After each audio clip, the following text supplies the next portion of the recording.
Hello, everybody. For the benefit of those listening on the audio, you're listening to me. My name's James, and you're also listening to my regular YouTube live stream, Ask James, where I welcome questions from the YouTube community on anything football related. Before I get into the questions or so over the next 50 minutes or so, let's give you an update of the team news for the 8 teams who are in Premier League action in this blank game week 29.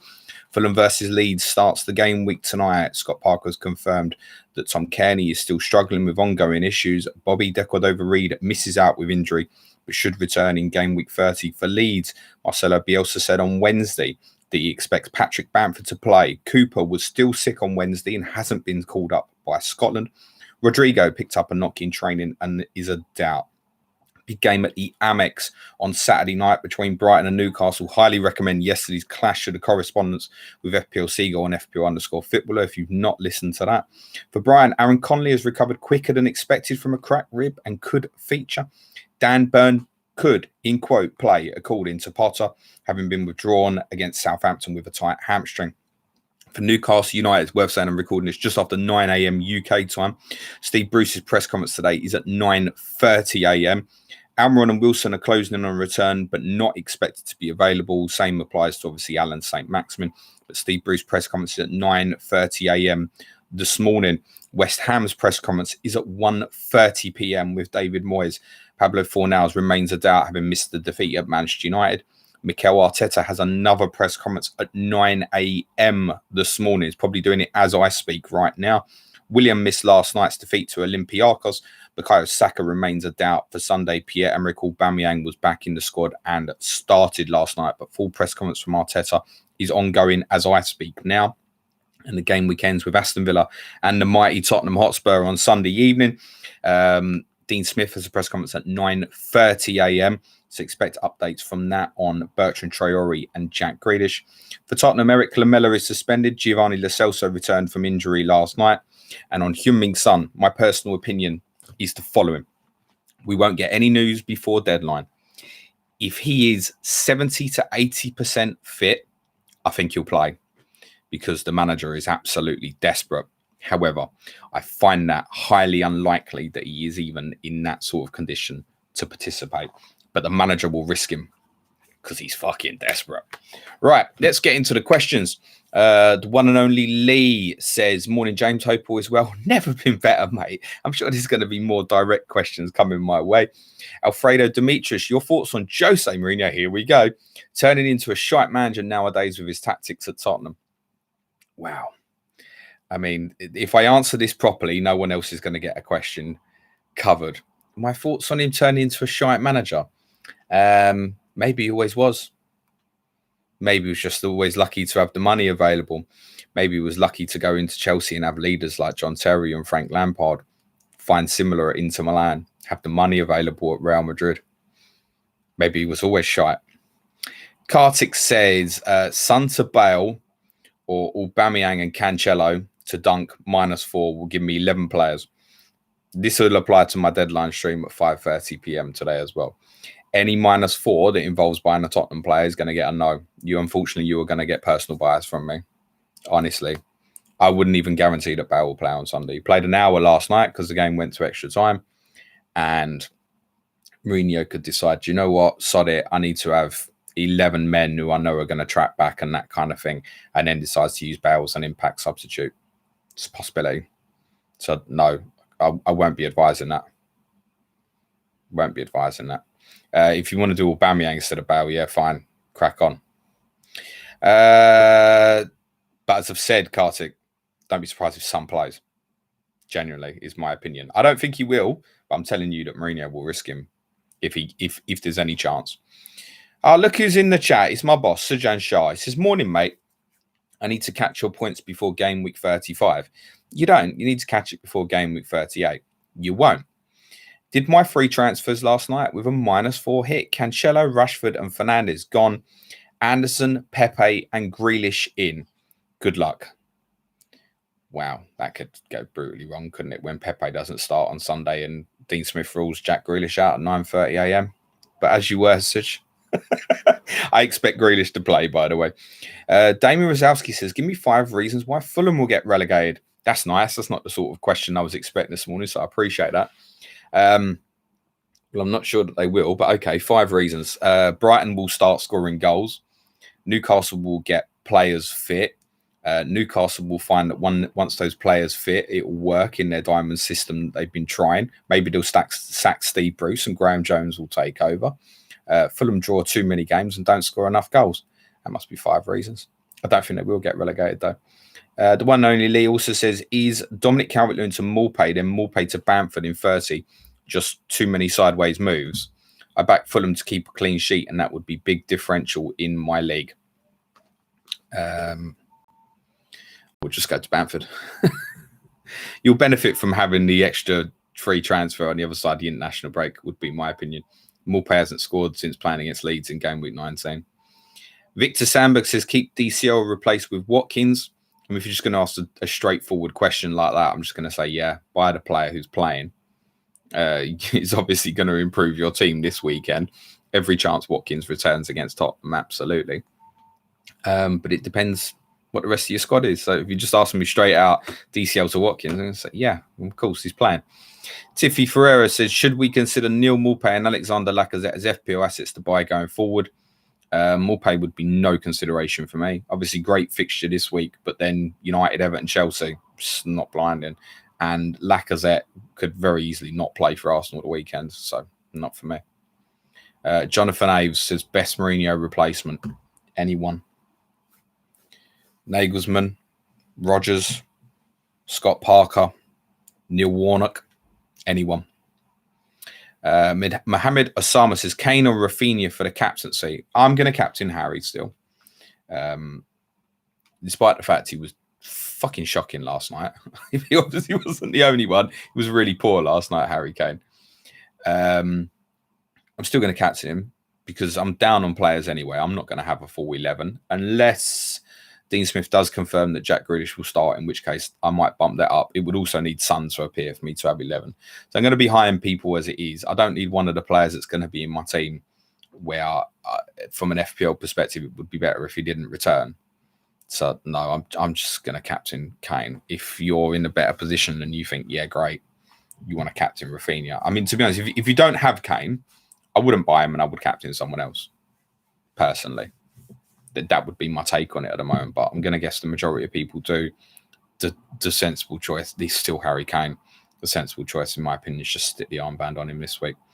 Greg Watson says, thoughts on going 5 in defence for this game week, Region or Dunk? I expect quite a low scoring game week. If someone was on a free hit, to be honest, if I was on a free hit, I would probably go at least 4 at the back, I would say. If you're saying Region or Dunk, I'm going to say to you Dunk. If it's for this weekend, Brighton have got Newcastle. We don't have any forwards or any forwards capable of scoring in any case. Region will start for Tottenham. I think that's fairly certain on Sunday, I would say, but Dunk. Birth Media, James, where to from here for Spurs? Well, that's up to Daniel Levy. There is no recovery under this manager. It's finished. Whether he's sacked next week, whether he's sacked in the summer, whether he's sacked in the autumn, whether he's sacked the summer after, it doesn't matter. You're just delaying the inevitable.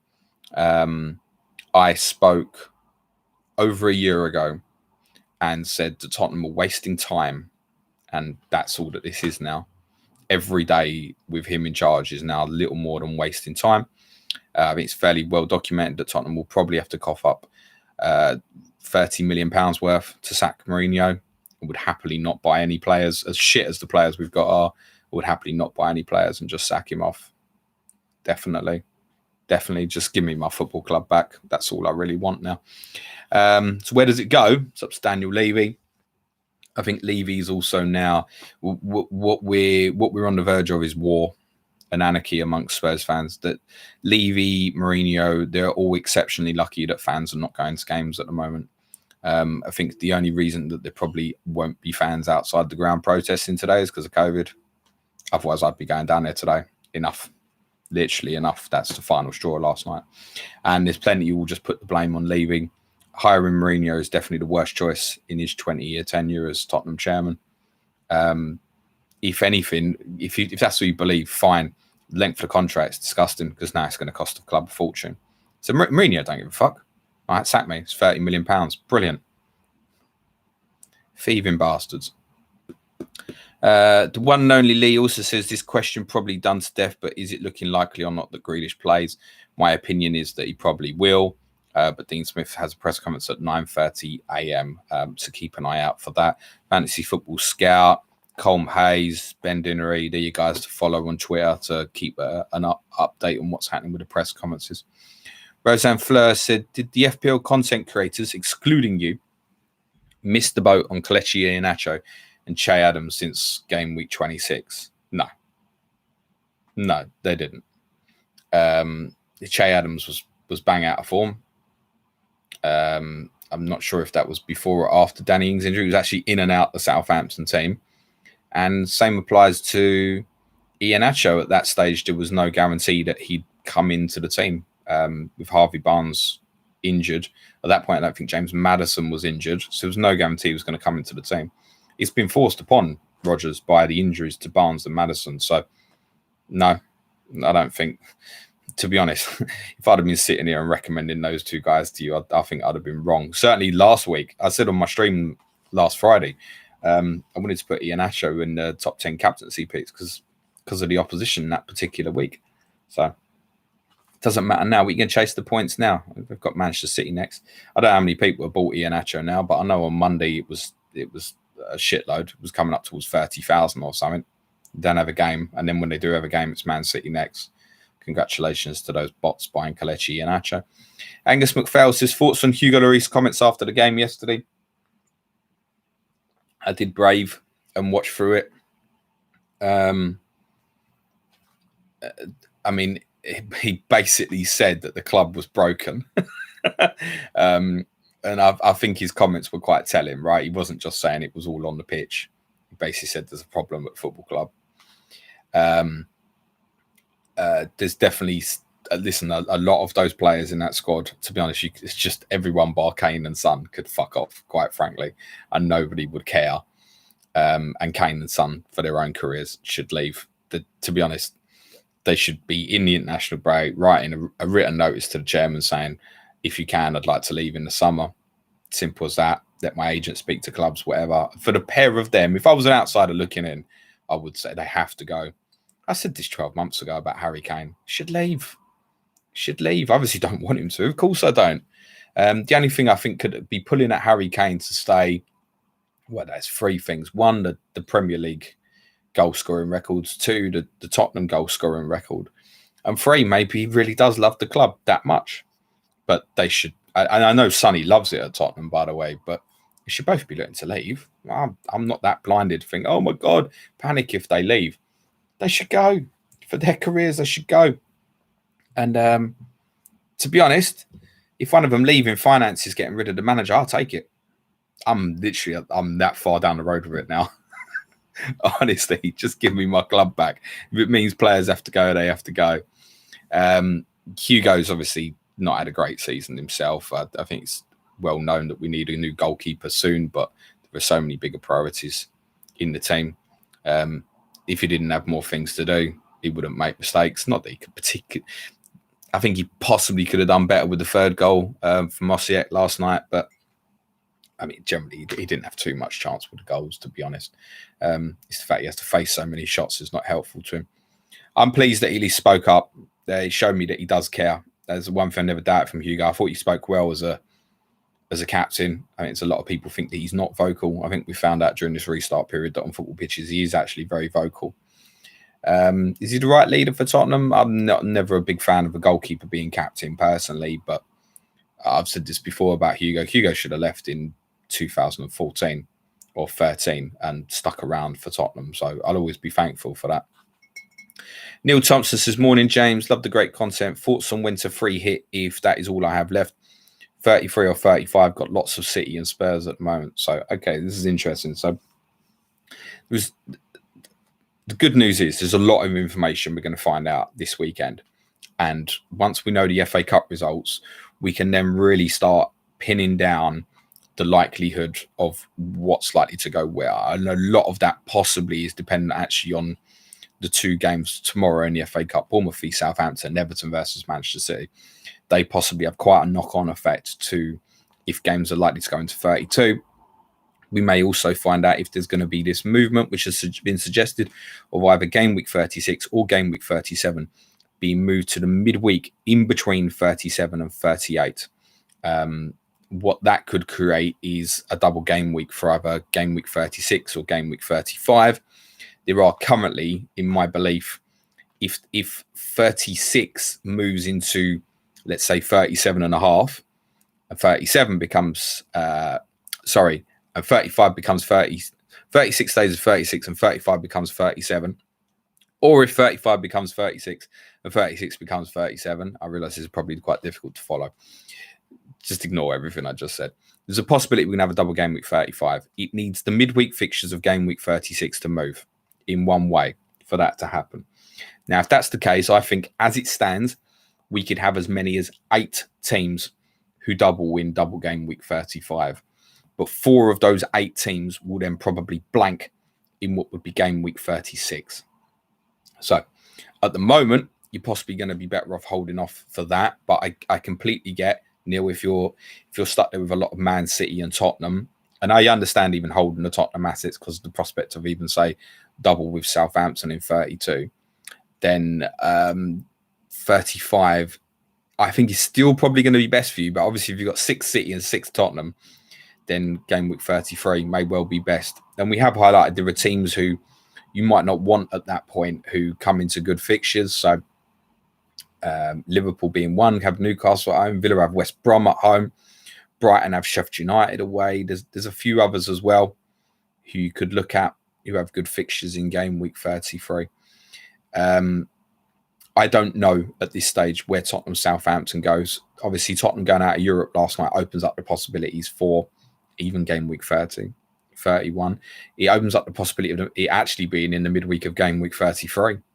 And therefore, 2 of the 4 teams, obviously City, Fulham, the other 2, who could blank in 33 no longer will. So at the moment, you need to play your cards close to your chest.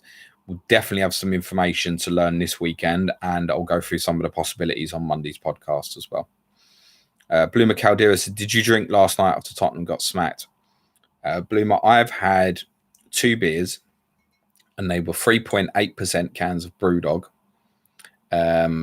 since mid-August. I think if I was drinking at the moment, I would say and possibly do some things that would be highly regrettable because of my mental state around Tottenham at the moment is obviously not very good. So, no, I'm not drinking at the moment. I don't think drinking is a good answer for me currently. Yeah, no, I didn't, and I don't intend to, at least until I can get back to the pub, to be honest. Jonathan Ave says, what's the reason behind Sky Fantasy Football being allowed only in the UK? I'm living abroad and it's quite annoying. Cheers, James. Have a great weekend. It's quite simple, Jonathan. There's prize money on it. So there's certainly certain gambling laws depending on where you are. I think the prize has to go to a UK or Irish-based resident. So that's it, mate. It's prize money. If there's no prize money, a little bit like FPL would be open to everybody. And that's a main reason why FPL doesn't have any cash prize. Jacob Senior says, morning, James. As a United fan, I know what you're going through, and you and Spurs fans everywhere have my sympathy. That's all. I hope you get sacked ASAP for your well-being. Yeah, nobody needs to worry about my well-being, but it will definitely be better for it. Bruce says, let it all out, James, my man. Hate Jose, but love you. Love you too, Bruce. Christian says, will you be able to qualify Tottenham to Champions League spot if you become the manager tomorrow? No chance. Do I have a better chance of Jose Mourinho? Well, we both got no chance. It doesn't particularly matter. Bottom line is, and this is where the one defence comes in, the players. Everybody kept telling me in December, James, you must believe you're challenging for the league title. I kept saying to people, the players at this football club are not good enough. So it's not going to matter. Top 4 was done. In my opinion, it was done probably a month ago. But obviously the 3 wins in a row got people's hopes up a little bit. The Arsenal defeat on Sunday confirmed absolutely no chance. Look at the teams above us. Tell me which one of Leicester, Chelsea or Manchester United, Tottenham are going to finish above. and you've still got Liverpool and West Ham are both better than us. Arsenal, you talked about finishing top 4. I don't even think Tottenham will finish above Arsenal. Look at Arsenal's fixtures that they've got left, right? So Tottenham could easily finish this season. Tottenham are more likely to finish this season in 10th or 9th than 4th. Genuinely. I said in pre-season that I thought Tottenham would finish anywhere between 4th and 12th. That would be the range that I was at. And people possibly thought that was a bit extreme. I don't think we'll finish bottom half because we've got too many good forwards, i.e. Kane, Son, Bale when he's at it, to win games against weak opposition. It's quite obvious. As soon as Tottenham play a half-decent team, they get beat. So I can look at the fixtures now and go, well, Villa without Grealish, there's a fair chance we win on Sunday. Newcastle game week 30, it's a fair chance to win. Manchester United game week 31, we beat. Game week 32, Everton, depends what players they have available. Game week 34, Sheffield United at home, should win. Game week 35, Leeds away, depends on their pitch, depends who's available for them, depends on their intensity. Game week 36, Wolves, we won't break them down. Game week 37, Villa, depends again on against Grealish. Game week 38, Leicester away, we get beat. So there's at least 2 more defeats in there, and we're chasing up on points. It's not going to happen. And I'm saying there's at least 2 more defeats in there. Let's be rank honest about this. Tottenham have 10 fixtures left. Does anybody really believe Tottenham are only going to lose 10 of 10 fixtures? Yeah, there's literally zero hope for a top 4 finish. Peter Foster, I've got 2 free transfers, but might only use 1 so I can steam into Chelsea. Is that crazy? No one will have 11 out except 3 hitters. I'm on 9. The problem with Chelsea is obviously you've got the Champions League draw at 11 o'clock this morning. So you've hopefully before deadline, you'll know what day they're going to play after game week 30.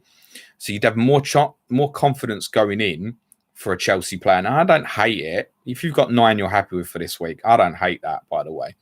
Use 1, then you can use the other 2 for Chelsea if you want game week 30. But let's say they've got PSG on the Tuesday after West Brom. Is the asset you're buying even going to play against West Brom?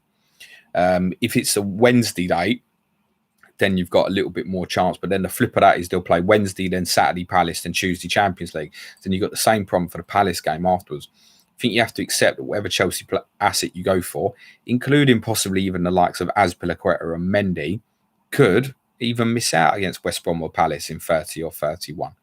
So ideally, in most case scenarios, it would be wait. You've got information of who plays in international breaks, how many minutes they play is all possibly going to be a factor. But if you know the one you want, yeah, I don't mind it, Peter. I don't mind it. Listen, this game week is going to be shit, right? The reality is the following. If Kane performs well, the average will be quite high. And if Kane doesn't, the average will be quite low. And when I say high, I think a high average for this week would be 40 to 45 points or so.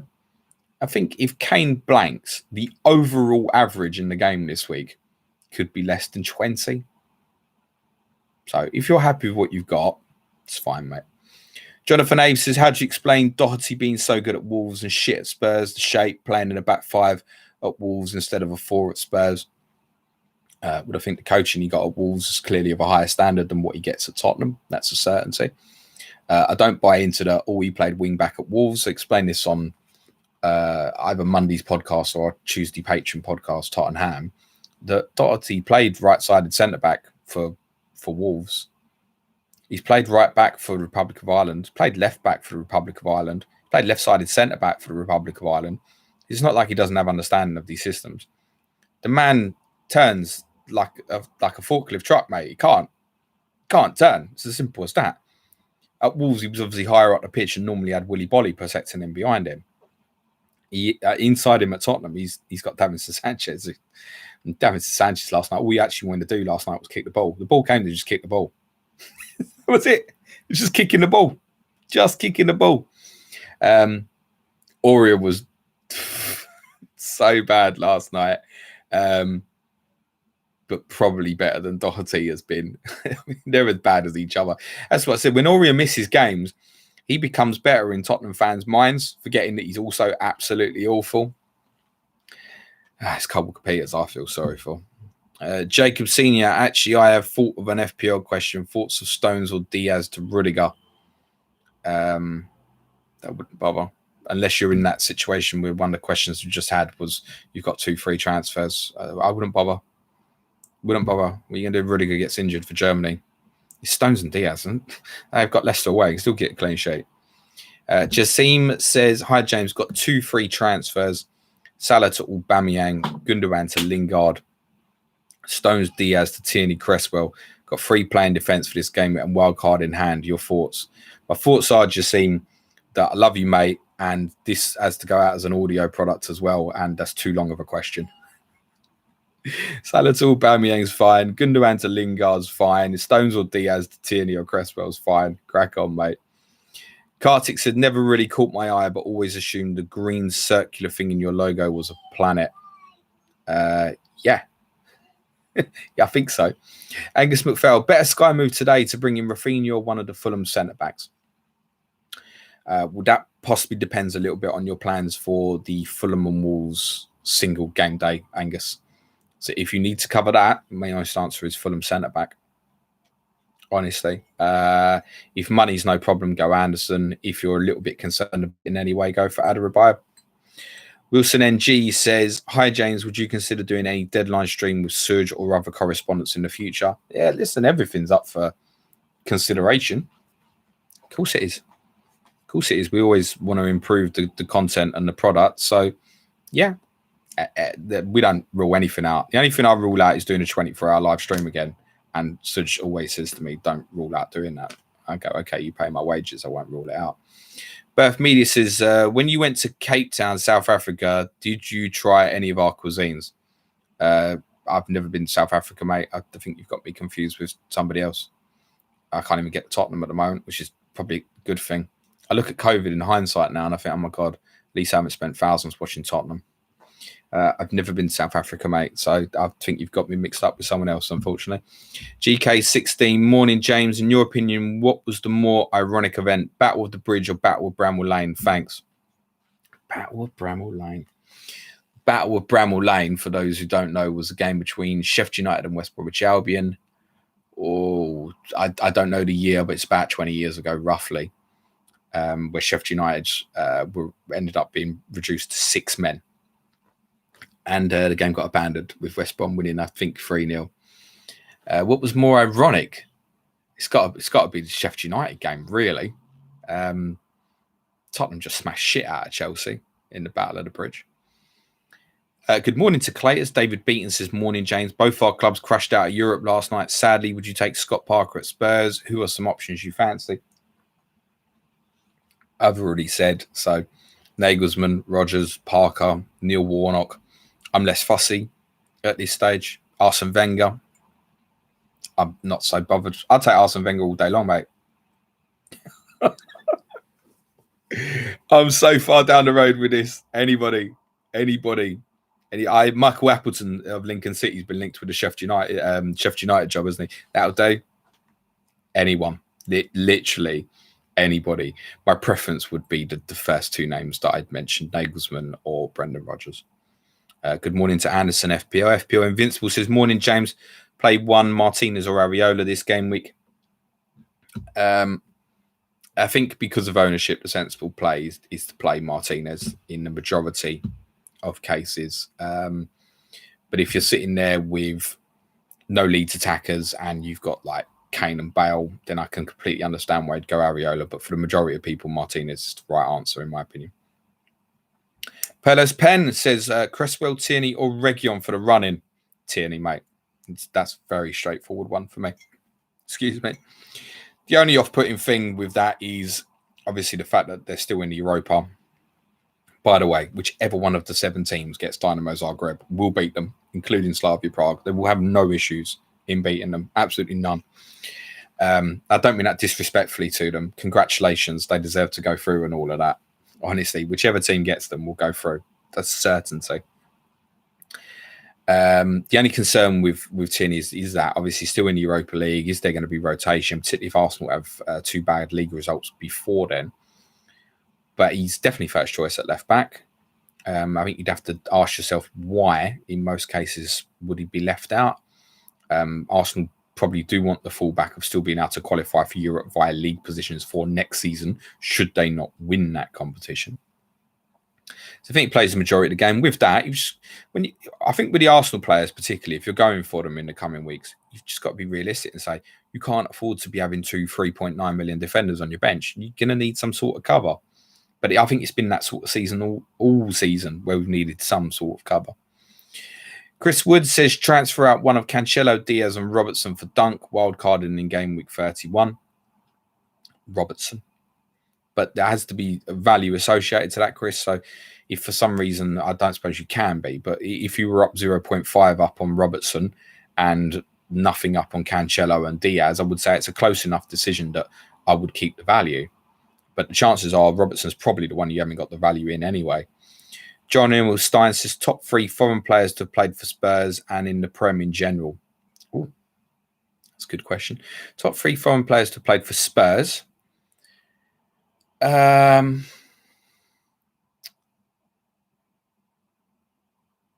Modric. Moussa Dembele. By now, everybody realises how bloody good he was. Can you see the correlation when it started going wrong for Spurs? Yeah, Moussa Dembele was better than anybody can imagine. Them two. Last one. I'm tempted to say Bale for me comes under not foreign. It's a joke in there. I will say Berbatov. I'll say Berbatov. But Heung-min Son will be closing in on that now. In fairness, obviously David Ginola needs a shout out in that as well. Top 3 all-time foreign players in the Premier League. Henry first, unquestionably. You'd have to say Cristiano Ronaldo, wouldn't you? And one more, James. I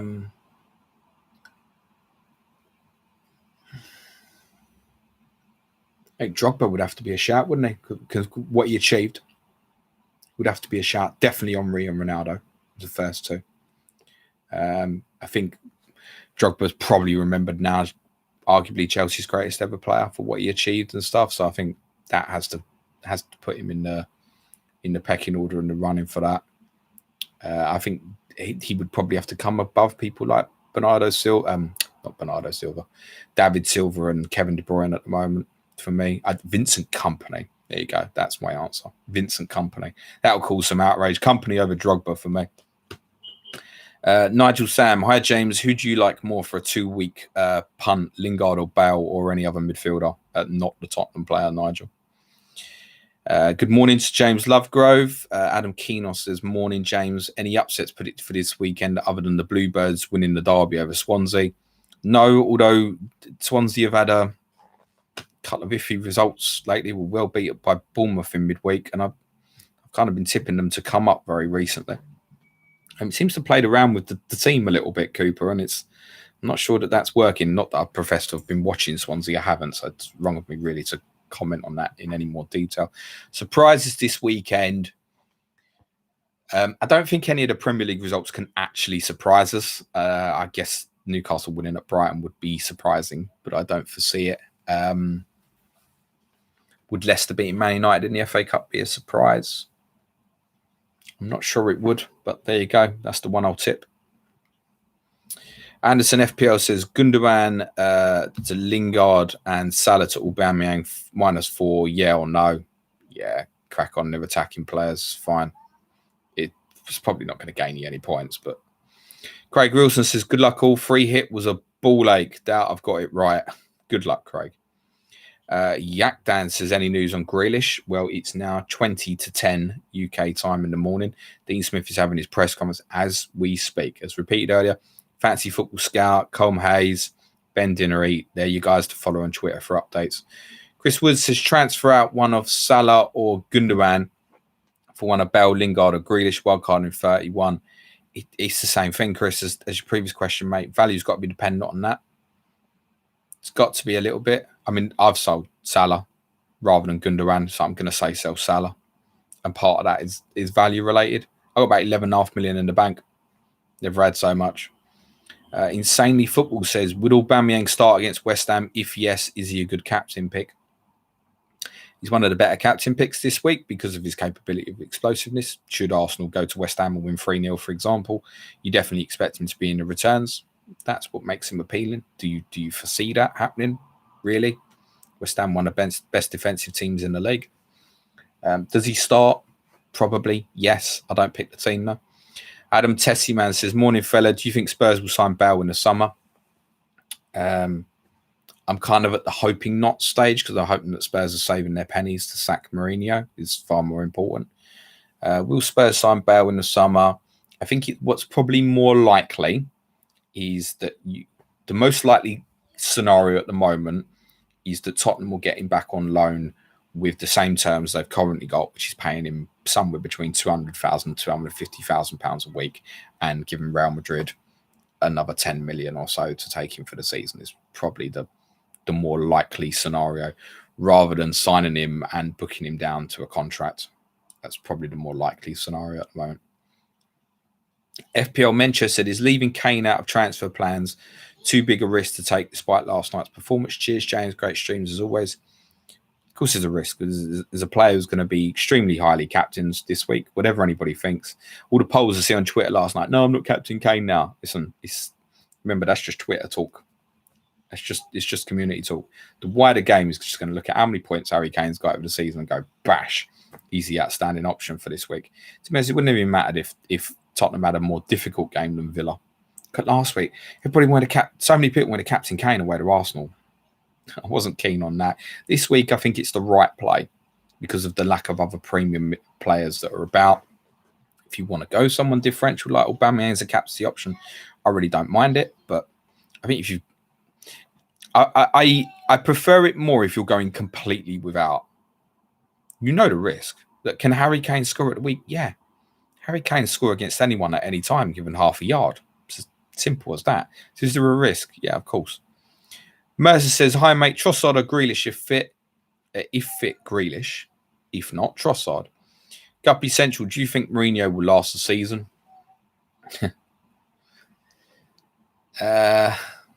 Probably. I'd be very surprised if anything happens before the summer. I think if we hadn't got to the cup final, there's every chance he'd be sacked in the international break. But I think there's every chance he'll get given the opportunity to win the trophy. He hasn't. To be honest, there's more chance of Tottenham getting beat 4 or 5-0 than beating Man City in that cup final, as things stand. But yes, I would. If I found out Mourinho was sacked next week, I would be surprised. However, I would walk to the supermarket and buy some jelly and ice cream.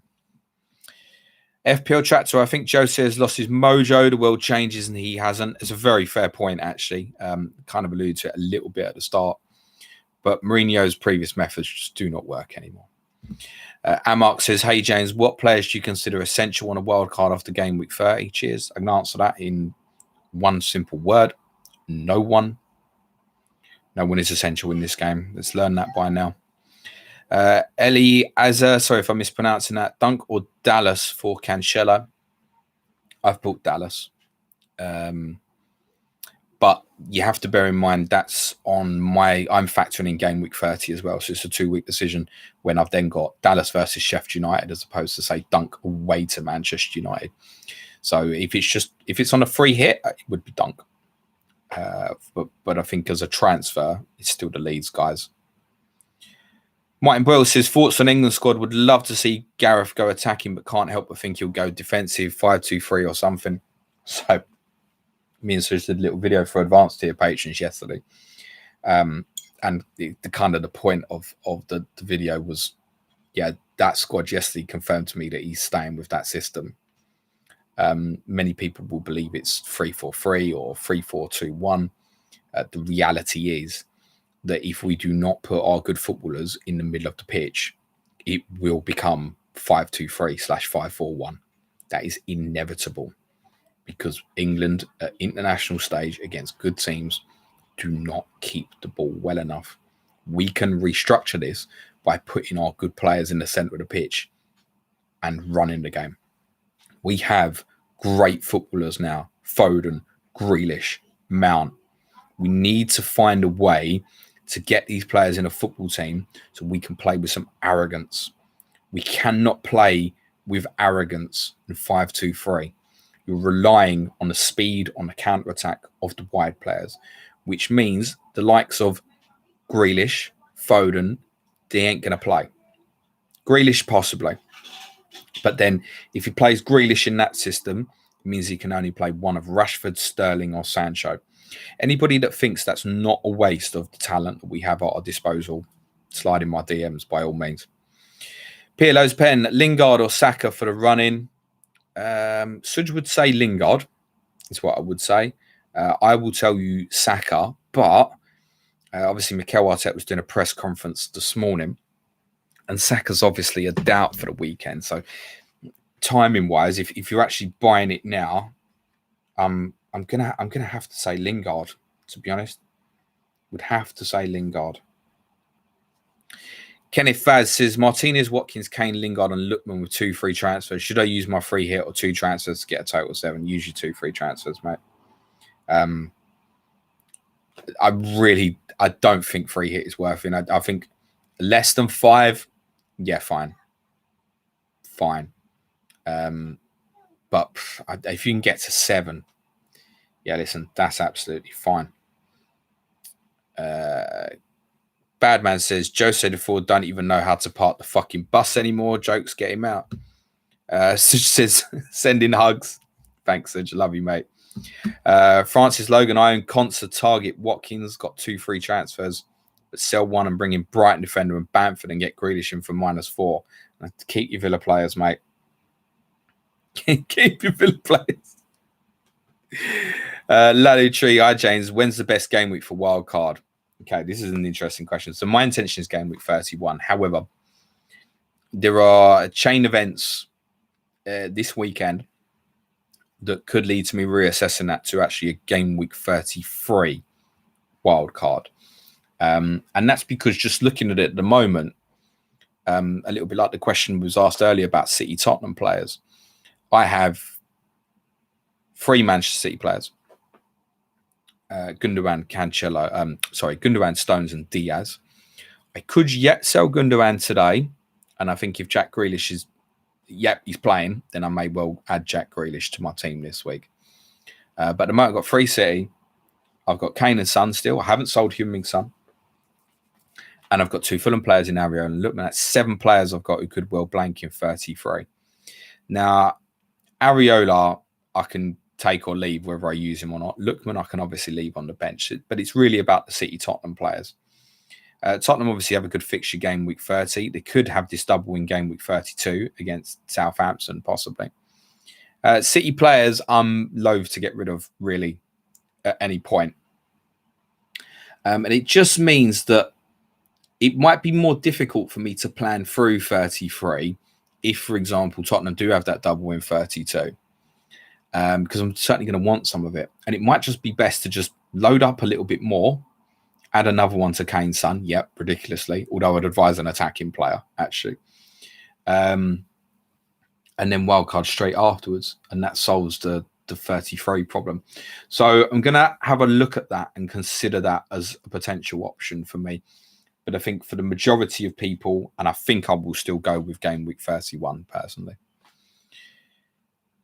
Kunal says, commiserations, James, for last night's match. Got in Aubameyang and Dunk. Should I remove Traore for Trossard as a punt for 29? Need to be a -4 to make the move. To be honest, I don't think there's many -4s that are worth it. I think for explosive players, Aubameyang, Grealish, if fit, then yeah. Bertrand Traore, not one of those players. Neither, in my opinion, Leandro Trossard. Let's remember, Leandro Trossard's got 3 Premier League goals this season. You want to take a -4 for that when on what's basically a 1-week punt? I don't think it is. I think it's all of us would like to have 11 players this weekend, but the majority of -4s, I don't think are going to be worth it. Bat says Antonio or Bamford. If you want to buy one, as long as Bamford's fit, I would probably say Bamford. If you're starting one, then you've got a luxury that no one else has got. Congratulations. Adam Keener says, is there a team you follow and think fondly of apart from Spurs? Maybe a lower league team you keep tabs on. I've spoken about this before. I'd have a fondness for Barcelona, which has definitely waned since I went there because of the appalling treatment that Tottenham fans suffered out there from the Catalonian police. Fucking disgraceful. I've always had a lookout for Barca because we've had several links with them going back to the 80s and the 90s. Venables, Archibald, Lineker, Naeem, Giga Popescu. There's always been links between Barcelona and Tottenham, loads. Going back to when I was a kid. It was also the first European Cup final I ever watched was Barcelona and Sampdoria at Wembley. So I've always had a lookout for Barcelona. I could tell you that I've not watched them once this season live. Honestly, I've seen plenty of clips of them. I've seen a few highlights for a few Champions League games. I've not watched them once this season. In terms of looking out for, no, it's not. It's only one team I care about. To be honest, half the time I couldn't even tell you the results in League One and League Two from a weekend, unfortunately. I think the local sides generally I want to do well. So be it Leyton Orient, be it Barnet, be it a lower region. Obviously, Enfield Town is physically the closest football stadium, so I could walk there. So those are the clubs that I would look out for as such. I hope they do well, but no, not really. Sush says, call me live on air, please. All right, okay. Let's call him. Fuck it. What's the worst thing that can happen by calling Suj? I bet he don't fucking answer. He's messaged me and said, call him.